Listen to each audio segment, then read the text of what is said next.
Assalamualaikum warahmatullahi wabarakatuh. Perkenalkan, nama saya Cahaya Bilkis dari Universitas Siliwangi.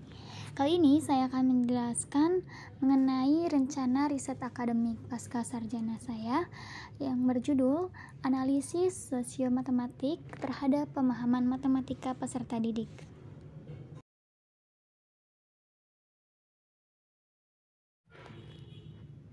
Pembahasan kali ini terbagi menjadi dua. Yang pertama ada pendahuluan, yang kedua ada prosedur penelitian. Di bagian pendahuluan, di sini akan dibahas mengenai latar belakang, rumusan masalah, tujuan penelitian, dan manfaat penelitian. Yang kedua, mengenai prosedur penelitian ini, pembahasannya diantaranya ada metode penelitian, sumber data penelitian, instrumen penelitian, dan teknik analisis data.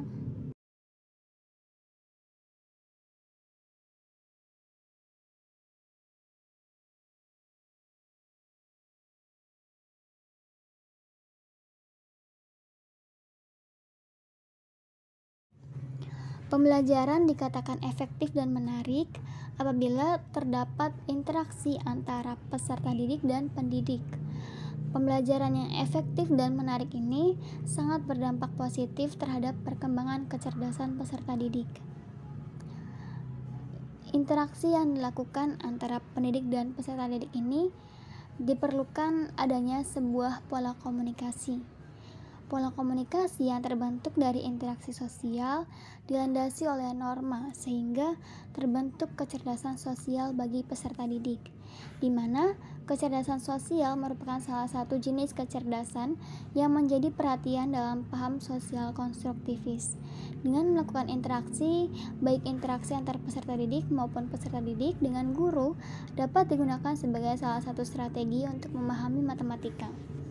Norma sosiomatematik ini adalah suatu kaidah atau aturan yang terbentuk dari suatu kultur sosial dalam proses pembelajaran matematika. Norma sosiomatematik terkait dengan hubungan individu, matematika, dan masyarakat yang terbentuk dalam kelas matematika ini menurut Kadir pada tahun 2008. Norma sosial berkaitan dengan bagaimana peserta didik meyakini dan memahami pengetahuan matematika, menempatkan diri dalam situasi sosial dalam membangun pengetahuan matematika. Menurut Sulfikawati, Soeharto, dan Kurniawati pada tahun 2016 menyebutkan bahwa norma sosiomatematik di kelas itu bersifat fleksibel, di mana guru dan peserta didik dapat menjadi agen dalam proses pembentukannya. Norma sosiomatematik tidak hanya berdampak positif terhadap peningkatan peserta didik, baik dari prestasi akademik, tetapi juga norma sosiomatematik berperan dalam pengembangan kepribadian peserta didik. Pembelajaran matematika yang selama ini menjadi masalah diantaranya guru masih mendominasi dalam pembelajaran. Dengan kata lain, guru masih menggunakan pembelajaran yang berpusat pada guru, sehingga interaksi sosial yang terbentuk hanya dari peserta didik dengan guru.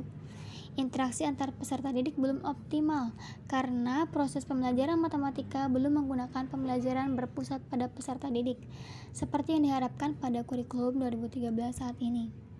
Pada kenyataannya tidak sesuai dengan harapan. Terkadang banyak peserta didik yang malu bertanya, malas untuk memberikan argumen dikarenakan minat belajar peserta didik yang rendah. Oleh karena itu, peran guru dan peserta didik dalam menciptakan norma sosiomatematik sangat penting, dan hal itu harus dilandasi minat belajar yang tinggi. Proses pembelajaran merupakan rangkaian kegiatan komunikasi antar peserta didik dengan guru. Proses pembelajaran dikatakan efektif apabila terjadi transfer belajar, yaitu materi yang disajikan guru dapat diserap ke dalam struktur kognitif peserta didik. Hubungan timbal balik dari aktivitas norma sosiomatematik yang dilakukan guru selama proses pembelajaran untuk meningkatkan pemahaman matematika, sehingga peserta didik juga dapat memberikan respon yang baik. Adapun respon berupa aktivitas yang dapat dilakukan peserta didik dalam melaksanakan norma sosiomatematik di kelas, diantaranya peserta didik saling mengajukan pertanyaan yang menekankan pada pendengaran matematika. klarifikasi, dan pemahaman untuk meningkatkan minat belajar peserta didik. Peserta didik menjelaskan solusi yang mereka miliki menggunakan argumen matematika. Peserta didik mencapai kesepakatan menggunakan penalaran bukti matematis, dan peserta didik membandingkan strategi yang mereka miliki untuk menemukan persamaan dan perbedaan yang penting secara sistematis. Menurut Utari pada tahun 2017. Norma sosiomatematik terkait dengan hubungan individu, matematika, dan masyarakat yang terbentuk dalam kelas matematika. Sehingga norma sosiomatematik juga terkait dengan pembelajaran matematika. Sujadi menyatakan bahwa dalam pembelajaran matematika ini terdapat beberapa nilai, di antaranya kerjasama, disiplin, kebebasan, bebas berpendapat, cermat tekun, menerima pendapat, sikap hormat, dan kesepahaman. Norma sosiomatematik tidak hanya berdampak positif terhadap peningkatan prestasi akademik. Tanpa disadari, pada saat pembelajaran matematika yang dilakukan di kelas berupa aktivitas-aktivitas yang telah menggunakan norma sosiomatematik. Adapun aktivitas yang dapat dilakukan guru dalam melaksanakan norma sosiomatematik di kelas seperti menggiring peserta didik untuk bertanya dan berargumentasi selama proses pembelajaran. Menurut Herbal Eisenman, norma sosiomatematik memfokuskan pada kebenaran, peran, tanggung jawab, dan harapan yang satu sama lain dinegosiasikan antara guru dan peserta didik.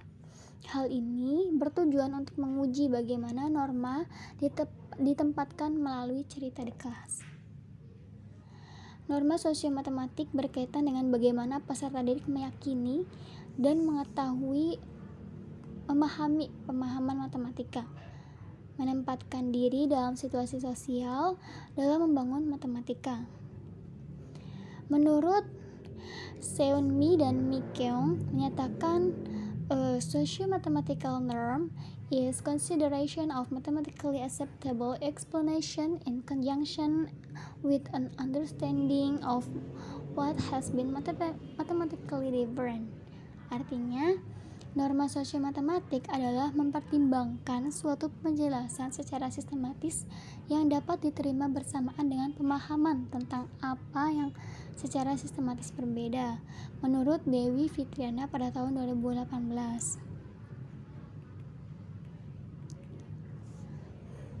Menurut Jekyll dan Cobb menyebutkan bahwa pemahaman tentang argumentasi seperti apa yang bisa diterima secara matematis merupakan contoh dari norma sosiomatematik.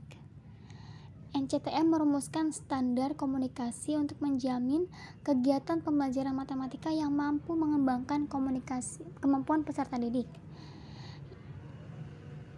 Di antaranya dalam menyusun dan memadukan pemikiran matematika melalui komunikasi, mengkomunikasikan pemikiran matematika secara logis dan sistematis kepada sesama peserta didik, kepada guru maupun orang lain, menganalisis dan mengevaluasi pemikiran dan strategi matematis, dan menggunakan bahasa matematika untuk mengekspresikan ide matematika secara tepat. Kemampuan komunikasi ini tentunya ditunjang dari pengadaan masalah matematika yang menantang atau challenging problem. Nah, dari permasalahan di atas, kita ketahui bahwasanya norma sosiomatematik ini sangatlah penting dan dapat menentukan pemahaman matematika yang dimiliki oleh peserta didik. Sehingga riset penelitian yang akan saya lakukan berjudul Analisis Sosiomatematik terhadap pemahaman matematika peserta didik.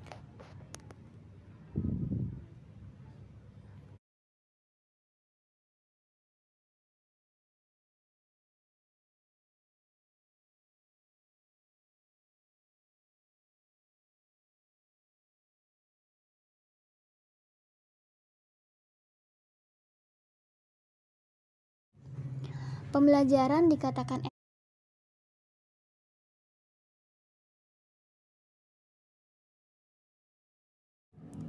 rumusan masalah dalam riset akademik ini yaitu bagaimana pemahaman matematika peserta didik berdasarkan sosiomatematik di dalam kelas.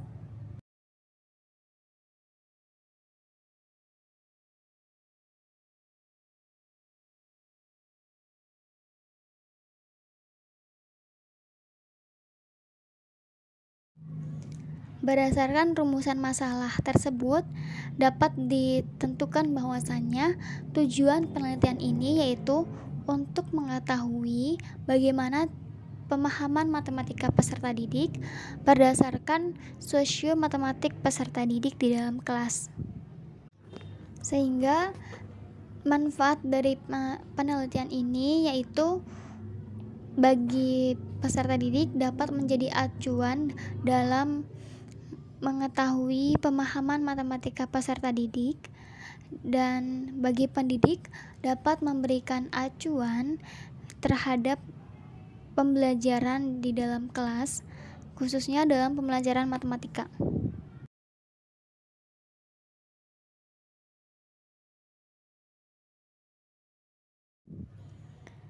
Metode penelitian yang digunakan dalam riset akademik ini yaitu menggunakan metode penelitian kualitatif.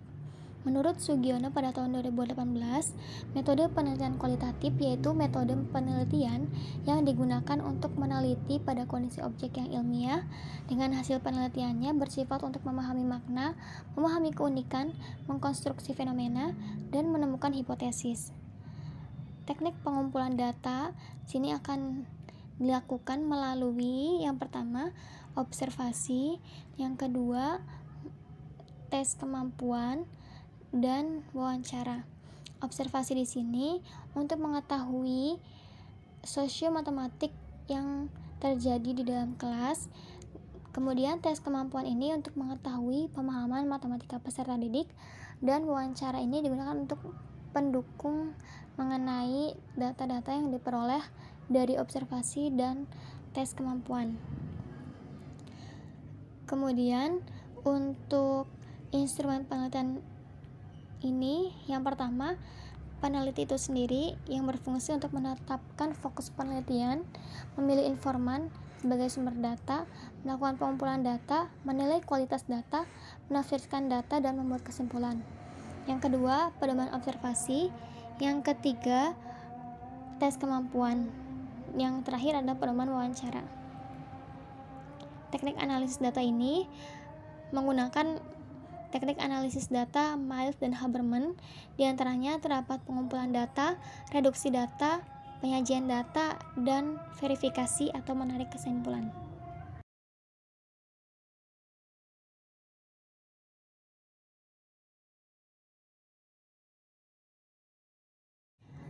Baik, sekian pembahasan mengenai riset akademik saya. Terima kasih.